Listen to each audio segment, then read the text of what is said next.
6 महीने नहीं हुए, पहला मौका मिलते ही इन्होंने ऐसा जजमेंट पास होने दिया जिससे हमारा SC ST का रिजर्वेशन खतरे में आ गया। अपनी मर्जी से किसी भी SC ST जाति को आरक्षण का लाभ दे सकती है और अपनी ही मर्जी से उसको छीन भी सकती है, ये कहकर कि ये जाति के लोग पैसे से संपन्न है तो इनको आरक्षण की जरूरत नहीं। साथियों, ये बात मैं आपस में जब हमारे सदस्यों के साथ मैं बैठता हूं, छोटी मीटिंगें लेता हूं, तब मैं ये उनसे हर बारी कहता हूं। वो मुझे बहुत शिकायत करते हैं कि सर है कुछ समर्थक हैं जो पद लेने तो आ जाते हैं परंतु काम नहीं करते। मैं उनसे बोलता हूं कि सर इन लोगों को आप पद देते हैं और इनसे उम्मीद करते हैं काम करे, तो शायद वो अनफेयर होगा, वो वाकिफ नहीं होगा। आपको उनको पद देने के साथ साथ समझाना होगा कि ये जिस मूवमेंट में उन्होंने पद लिया है उस मूवमेंट के लिए कितना संघर्ष किया हमारे आदरणीय बहन जी ने, मान्यवर साहब ने, बाबा साहब डॉक्टर भीमराव अंबेडकर जी ने, और कितना मेहनत हमारा कार्यकर्ता करता है। एक आदमी जो पद लेकर या पटका पहनकर गुमराह करता है या काम नहीं करता, उससे पूरे समाज में जो सभी मेहनतकश लोग हैं जो दिन रात एक करते हैं इस समाज के लिए, इस पार्टी के लिए, इस मूवमेंट के लिए, उनके साथ वो गद्दारी करते हैं। ऐसे गद्दारों के साथ हमें हाथ बटाने की जरूरत नहीं, हमें इनको आगे बढ़ाने की जरूरत नहीं, तो हम इनको आगे से इग्नोर करके चलेंगे। साथियों, मैं अपना भाषण दोबारा रिज्यूम करता हूं। मैं कह रहा था कि यहां पर राज्य सरकारों को यह ताकत दे दी इस जजमेंट ने कि वो अपनी मर्जी से किसी भी SC ST जाति में से आरक्षण का लाभ देना चाहे वो दे सकती है। किसी भी SC ST जाति से लाभ छीनना चाहती है आरक्षण का तो वो छीन भी सकती हैं। साथियों,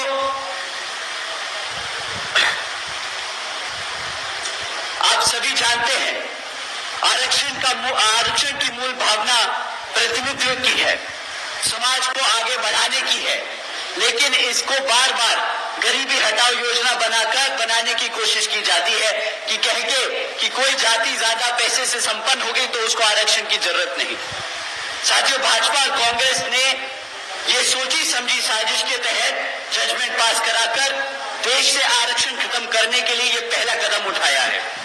आदरणीय बहन जी ने इस फैसले पर सवाल उठाया है और पूछा है कि क्या जिन्हें आरक्षण का लाभ मिला है, क्या उनकी सामाजिक स्थिति बहुत बेहतर हो गई है, क्या उनके साथ आज भेदभाव खत्म हो गया है।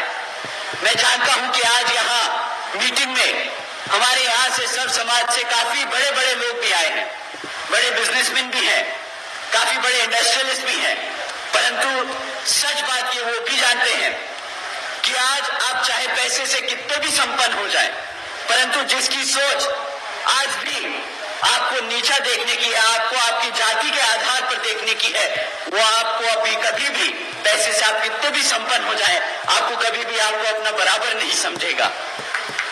साथियों, जब तक हम ये सोच खत्म नहीं कर देते लोगों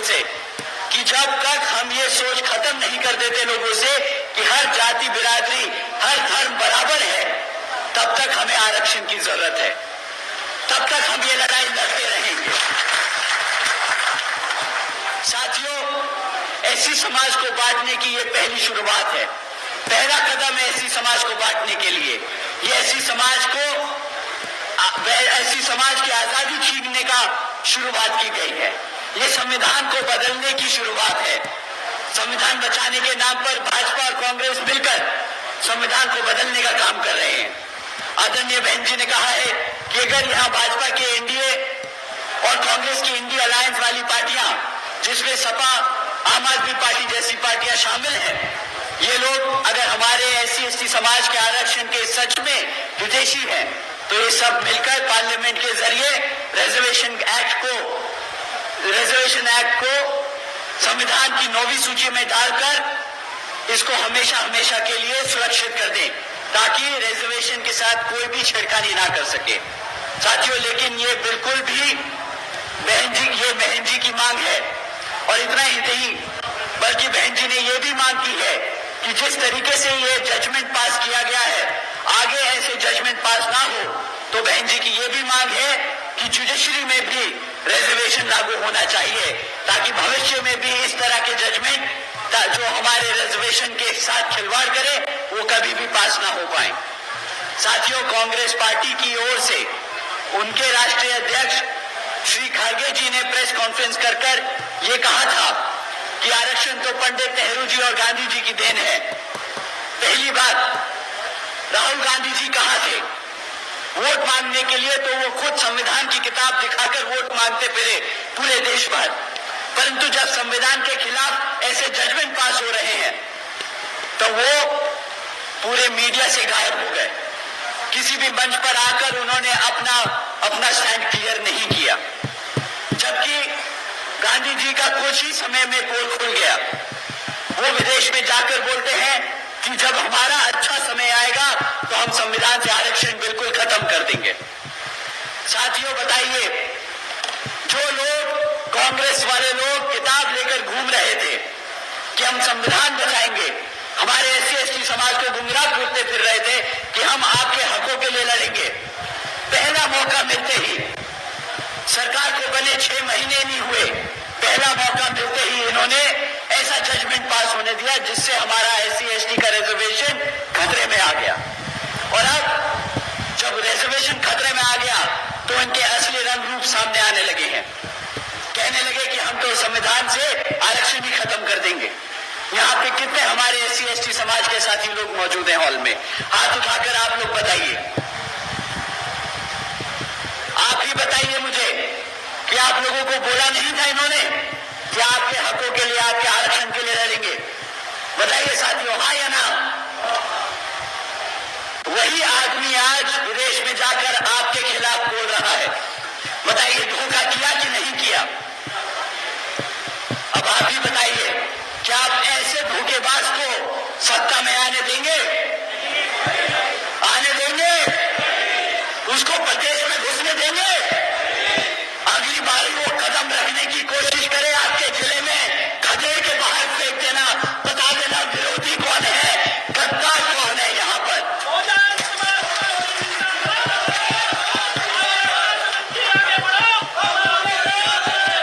दूसरी बात साथियों, कांग्रेस के राष्ट्रीय अध्यक्ष जी एससी समाज से आते हैं, ये सब जानते हैं। वो अगर बाबा साहब के संघर्षों को नजरअंदाज कर ये कहते हैं कि भाई ये तो पंडित नेहरू जी और गांधी जी की देन है आरक्षण, वो हमारे एससी समाज को गुमराह करने का काम कर रहे हैं, बांटने का काम कर रहे हैं, तो साथियों ऐसे लोगों से भी हमें मान्यवर साहब ने इनसे संभल कर रहने को कहा था। इनफैक्ट इनके लिए तो आदरणीय मान्यवर साहब श्री काशीराम जी ने एक नाम भी दिया था, जो एससी होकर हमारे समाज को गुमराह करने का काम करते हैं। आप लोग जानते हो उन्हें क्या कहते हैं? क्या कहते हैं? क्या कहते हैं? चमचा।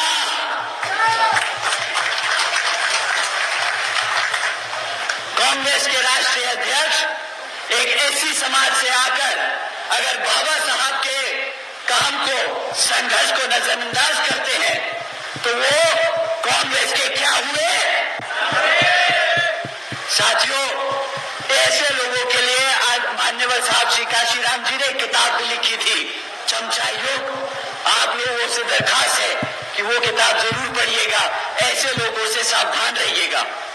तीसरी बात, पंडित नेहरू जी और गांधी जी आरक्षण तो दूर की बात है, वो दलितों के इतने विरोधी थे कि जब संविधान कमेटी के सदस्य चुने जा रहे थे तो बाबा साहब जी जिस लोकसभा से संसद में थे तो वो पंडित नेहरू और गांधी जी ने वो कॉन्स्टिट्यूएंसी को ही पाकिस्तान का हिस्सा बनाकर उन्हें पाकिस्तान की संविधान कमेटी में भेजने का काम करा था। साथियों, जिन लोगों से बाबा साहब नहीं बर्दाश्त हुए, आप लोगों को लगता है कि बाबा साहब का दिया हुआ आरक्षण उन्हें बर्दाश्त होगा? आप लोगों को लगता है कि वो लोग आपके आरक्षण को बर्दाश्त कर पाएंगे? साथियों, ये बात आप अपने जहन में बांध लीजिए, गांव-गांव में अब प्रचार करना शुरू कर दीजिए। राहुल गांधी जी, हुड्डा जी, कांग्रेस बाबा साहब विरोधी थे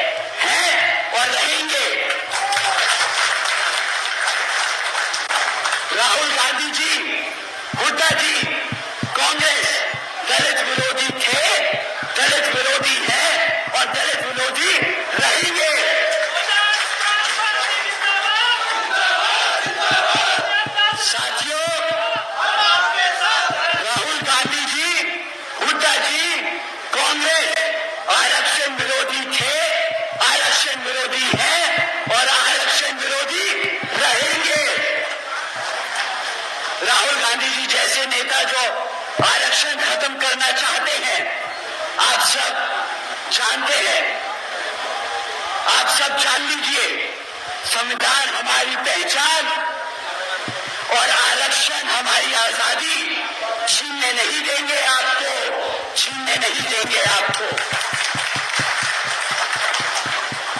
साथियों, इन्हें तो अपने ही हरियाणा की दलित बेटी बर्दाश्त नहीं होती। बाबा साहब, मान्यवर साहब, आदरणीय बहन जी और हमारा समाज तो दूर की बात। आप सबने देखा होगा, इन लोगों से हमारे हरियाणा की दलित की बेटी बर्दाश्त नहीं होती। आदरणीय शैलजा जी के लिए हुड्डा के समर्थकों ने कितना बुरा भला बोला, वो सब आप लोगों ने देखा। एक बड़ी दलित नेता है वो, शैलजा जी का हम पूरा आदर सम्मान करते हैं और इस मंच के माध्यम से हम ये पूरे हरियाणा को बता देना चाहते हैं कि आप एक दलित होकर अपना पूरा जीवन कांग्रेस को समर्पित कर सकते हैं, परंतु तब भी ये कांग्रेस आपको वो सम्मान नहीं दे सकती जो आपकी अपनी पार्टी बहुजन समाज पार्टी देती है। साथियों, मैं ये दोबारा दोहराऊंगा, राहुल गांधी जी, हुड्डा जी कांग्रेस दलित विरोधी थे, दलित विरोधी हैं और दलित विरोधी ही रहेंगे। साथियों, मैं आप सबका ध्यान यहां विधानसभा चुनाव में होने वाले कुछ मुद्दों पर लेके आना चाहूंगा। साथियों, यहां पिछले 10 सालों से हरियाणा में भाजपा की सरकार चल रही है और अब जब चुनाव हमारे सर पर है तो ये भाजपा के लोग भी आप लोगों के बीच में आकर आपसे विभिन्न तरह के वादे करेंगे, आपसे वोट मांगने का काम करेंगे, परंतु साथियों आपको इनसे सवाल करने होंगे। कभी भी जाति और धर्म के आधार पर मत सवाल करिएगा जो सत्ता में बैठा है। इनसे आपको मैं दरखास्त करूंगा कि आप सवाल करें इनसे, आप इनसे सवाल करें शिक्षा पे, रोजगार पे और यहां पर आसमान छूटी हुई महंगाई पे। साथियों, यहां आज इतनी बड़ी संख्या में हमारी माताएं बहनें बैठी हैं, हमारे बड़े बुजुर्ग बैठे हैं। मैं आप लोगों से पूछना चाहूंगा, आप लोग उन सबको जरूर से सुनिएगा, क्या मिला आपके बच्चों को शिक्षा के नाम पर? बीजेपी की सरकार के चलते हुए साथियों पिछले 10 सालों में सरकार ने यहां पर 5000 से ज्यादा प्राइमरी स्कूल्स बंद करने का काम किया है। एक तरफ यहां पे पढ़ने लिखने की बच्चों की संख्या दिन पे दिन बढ़ती जा रही है और दूसरी तरफ यहां पर ये भाजपा वाले हमारे बच्चों के प्राइमरी स्कूल बंद कर रहे हैं। इतना ही नहीं साथियों, आज 2200 से ज्यादा सरकारी सीनियर सेकेंडरी स्कूल्स में 1000 से ज्यादा स्कूलों में प्रिंसिपल्स तक नहीं है। हमारे सीनियर स्कूल्स में, सीनियर सेकेंडरी स्कूल में अगर प्रिंसिपल नहीं होंगे तो हमारे बच्चों को पढ़ाएगा लिखाएगा कौन? इतना ही नहीं बल्कि 2017 से हमारे SC ST OBC समाज के छात्रों के जो स्कॉलरशिप का पैसा था जो सरकार से मिलता है वो भी इन लोगों ने हमारे बच्चों को नहीं दिया। साथियों, जब आपके बच्चों के स्कूल बंद कर दिए जाएंगे, जब आपके बच्चों के स्कूलों में शिक्षकों को भर्ती नहीं किया जाएगा, उनके स्कॉलरशिप का पैसा रोका जाएगा, तो आप ही बताइए क्या आपके बच्चों के भविष्य से ये खिलवाड़ होगा कि नहीं? बताइए, आपके बच्चों का भविष्य खतरे में डाला कि नहीं? यहां मेरे सभी युवा साथी हैं, आप बताइए क्या आपकी पढ़ाई से खिलवाड़ किया कि नहीं? अरे अगर पढ़ाई से खिलवाड़ किया तो जरा बताओ चंडीगढ़ को कि खिलवाड़ किया और दोबारा नहीं दोहराने देंगे। यहां पर दर्शन लाल खेड़ा को जिताकर विधानसभा में भेजने का काम करेंगे, वो यहां पे आपके बच्चों की शिक्षा के लिए काम करेंगे। साथियों, पिछले 10 सालों में यहां पर मिला है तो सिर्फ क्या आपके बच्चों को पढ़ाई के नाम पर यहां पे पेपर लीकों की खबरें सुनने को मिली, बस और कुछ नहीं मिला है। साथियों, कोई भी ऐसा सरकारी डिपार्टमेंट नहीं बचा जिसकी भर्ती के परीक्षा के पेपर इन्होंने ना लीक किए हो। इन्हें बहाना मिल जाता है हमारे बच्चों को सरकारी नौकरी ना देने का। कोई बच्चा इतनी मेहनत करता है, पढ़ाई लिखाई करता है, इतना पैसा खर्चता है, लोन लेकर पढ़ाई करता है ताकि एक सरकारी नौकरी लग जाए, परीक्षा देता है और बाद में क्या पता चलता है कि मेरा पेपर लीक हो गया, उनको बहाना मिल गया सरकारी नौकरियां रद्द करने का। कहां जाएगा हमारे समाज का बच्चा जब वो नौकरी नहीं ले सकता? आप ही बताइए, उसको उसका भविष्य छीनने का काम कर रही है ये भाजपा की सरकार के नहीं? साथियों, हकीकत तो ये है कि ये भाजपा और ये कांग्रेस दोनों ही जिम्मेदार हैं हमारे बच्चों की शिक्षा, हमारे बच्चों के भविष्य से खिलवाड़ करने के लिए। एक सत्ता में रहकर हमारे बच्चों के साथ बच्चों के भविष्य से खिलवाड़ कर रहा है, तो दूसरा विपक्ष में बैठकर उसको घेरता नहीं इस मुद्दों पर। आप ही बताइए, क्या ऐसी पार्टी को दोबारा दोहराने देंगे आप? नहीं। क्या ऐसी पार्टी को दोबारा सत्ता में आने देंगे आप? क्या ऐसी पार्टी को अपने विधानसभा में घुसने देंगे आप?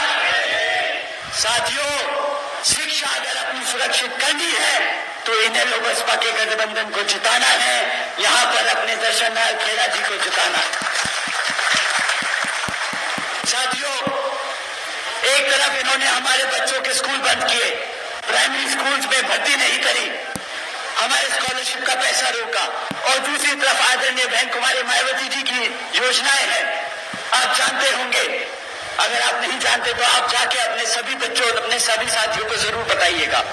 बहन जी के अपने शासनकाल के दौरान बहन जी ने 12वीं तक की शिक्षा फ्री कराने के लिए अपने बच्चों को 600 करोड़ से ज्यादा की लागत उन पे खर्चने का काम किया था।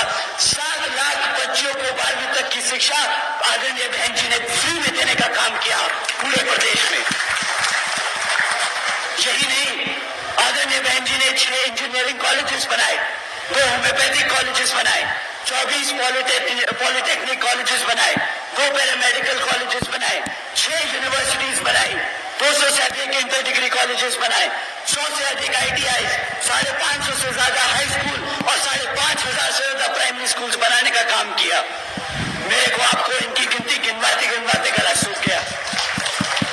साथियों, इतना ही नहीं, हमारे सभी पिछड़े समाज से आने वाले बच्चों के लिए देश में पहली बार आदरणीय बहन जी ने इन सभी सरकारी कॉलेजेस और यूनिवर्सिटीज के हॉस्टल्स में और इनके सभी सीटों पे 27% आरक्षण की व्यवस्था तय की थी, ताकि हमारे समाज के, पिछड़े समाज के बच्चों को पढ़ने लिखने का पूरा मौका मिल सके।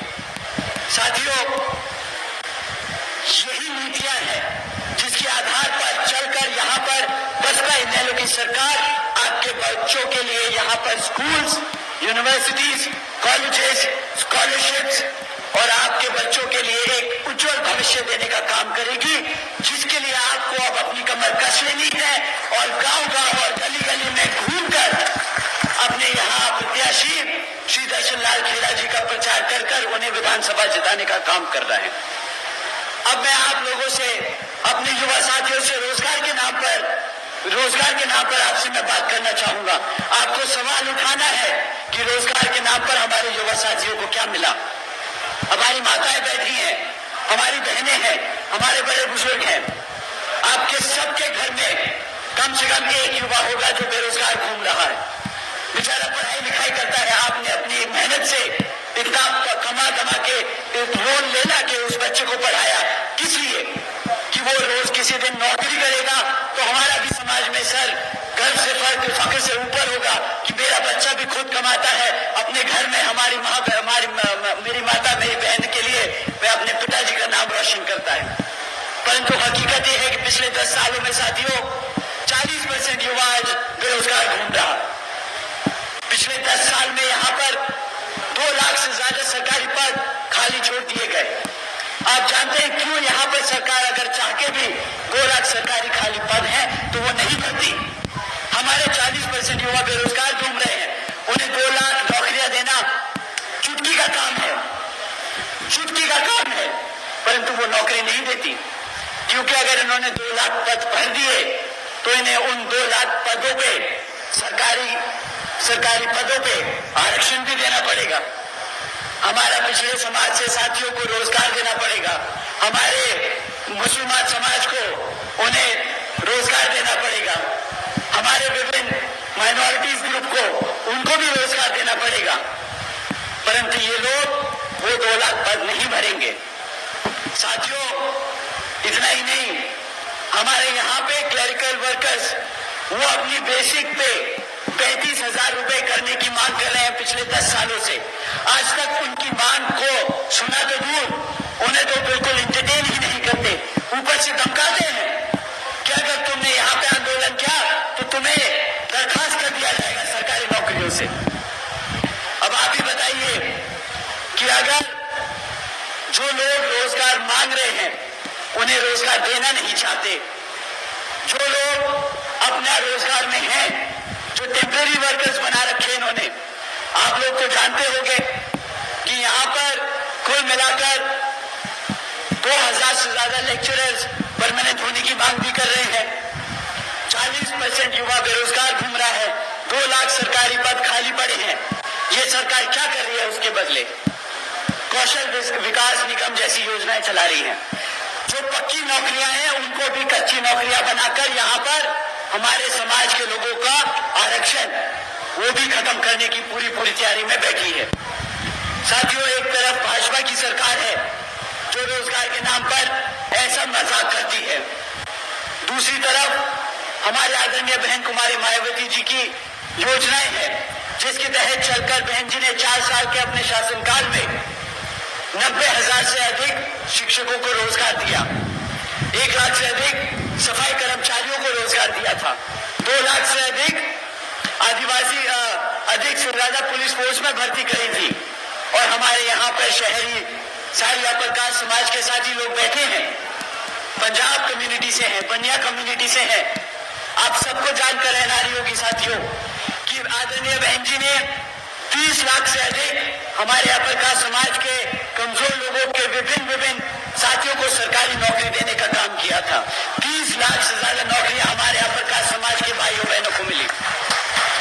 इतना ही नहीं बल्कि बहन जी के शासनकाल के दौरान बसपा की सरकार ने कृषि एवं संबंधित कार्यों में मिनिमम वेज को 55 रुपए से बढ़ाकर 100 रुपए प्रतिदिन करने का काम किया था। अन्य पिछड़े वर्गों की वार्षिक आय की क्रीमी लेयर की वार्षिक आय को बढ़ाकर 3 लाख रुपए से बढ़ाकर 5 लाख रुपए बढ़ाने का काम किया था। साथियों, इतना ही नहीं हमारे किसान भाइयों के लिए रातों रात गन्ना खरीदी के दाम दुगने कर दिए थे। साथियों, बहन जी के गवर्नेंस मॉडल के तहत चलकर ही बसपा की सरकार ने प्रदेश के सभी समाज के लोगों को अपने पैरों पर खड़ा करने का काम किया था, सम्मान से जीने का अधिकार दिलाया था। साथियों, और अब साथियों, अगर हम महंगाई की बात करें तो इस सरकार के बारे में मेरे पास बोलने के लिए सिर्फ एक ही चीज है। ये सरकार आप लोगों के बीच में आती है और बड़े गर्व से बोलती है कि हमने 80 करोड़ जनता को मुफ्त में राशन दिया है। केंद्र और हरियाणा की भाजपा सरकार बड़े जोर से बोलती है कि इनके मंत्री लोग आपके लोगों के बीच में आकर बोलते हैं कि सरकार ने 80 करोड़ से ज्यादा देशवासियों को मुफ्त में राशन देने का काम किया है, परंतु ये समझते नहीं कि अगर इन्होंने 80 करोड़ से ज्यादा जनता को मुफ्त में राशन देने का काम किया तो इन 80 करोड़ जनता को मुफ्त में राशन देने की जरूरत क्यों पड़ी? ये लोग सीधा सीधा कह रहे हैं कि आज भारत की 80 करोड़ जनता गरीबी रेखा से नीचे है, जो अपने आप कमाकर खा नहीं सकती। इन्होंने 2014 में वादा किया था कि सालाना 2 करोड़ नौकरियां देंगे। अगर ये वो वादा पूरा करते तो आज हमारे टैक्स पेयर्स का 2 लाख करोड़ रुपया इन 80 करोड़ जनता को मुफ्त में राशन देने के लिए नहीं खर्चा जाता। इस 2 लाख करोड़ रुपए जो आपका टैक्स का पैसा है वो सरकार यहाँ पर नई नौकरियां पैदा करने के लिए वो लगा पाती। तो ये लोग जो बड़े गर्व से बोलते हैं कि हमने मुफ्त में राशन दिया, हमारे गरीब लोगों के, हमारे लोगों से रोजगार छीनने का काम किया है, 80 करोड़ जनता को गरीबी में ढकेलने का काम किया है, हमारे मेहनत कर टैक्स के पेयर्स का पैसा इन्होंने मिसयूज किया है। साथियों, ऐसे लोगों को आप क्या सत्ता में दोबारा लाना चाहेंगे? नहीं। आप लोग ऐसे लोगों को सत्ता में लाना चाहेंगे? तो साथियों, समय आ गया है यहां पर अपनी बसपा और इनेलो की सरकार को बनाने का। एक तरफ भाजपा और कांग्रेस आप लोगों को गुलाम बनाना चाहती है, बेरोजगार रखना चाहती है, अनपढ़ रखना चाहती है। दूसरी तरफ बसपा इनेलो का गठबंधन सी सरकार आपको अपने पैरों पर पढ़ा लिखा खड़ा कर रोजगार देकर एक काबिल व्यक्ति बनाकर इस समाज का एक बहुत महत्वपूर्ण हिस्सा बनाना चाहती है। साथियों, इन्हीं कुछ जरूरी बातों के साथ ही आप सभी लोगों से मेरे व खासकर आदरणीय बहन जी की भी ये विशेष अपील है कि इस विधानसभा चुनाव में आप सभी हर मोर्चे पे सावधान रहे। आप लोगों का वोट बहुत कीमती है। आपका वोट कोई खरीद ना पाए, आपका वोट कोई लूट ना पाए, आपका वोट कोई पढ़ने से रह ना जाए। जाति, बिरादरी, धर्म, बल, मंदिर, मस्जिद या किसी भी भावना आदि के नाम पर कोई स्वार्थी आपको अपने जाल में फंसाकर आपके वोट का दुरुपयोग ना कर ले, क्योंकि देश के हर महिला, पुरुष व युवा को वोट डालने का अधिकार यह महत्वपूर्ण बाबा साहब डॉक्टर भीमराव अंबेडकर जी की महत्वपूर्ण देन है। मैं आप सभी से ये खास तौर अपील करता हूं कि आप लोग यहाँ विधानसभा जगाधरी से बसपा के उम्मीदवार श्री दर्शन लाल खेड़ा जी को, चुनाव में लड़ रहे दर्शन लाल खेड़ा जी को यहाँ पर वोटिंग मशीन पर हाथी का चुनाव चिन्ह वाले सामने वाला बटन दबाकर भारी मतों से जिताकर विधानसभा भेजने का काम करें।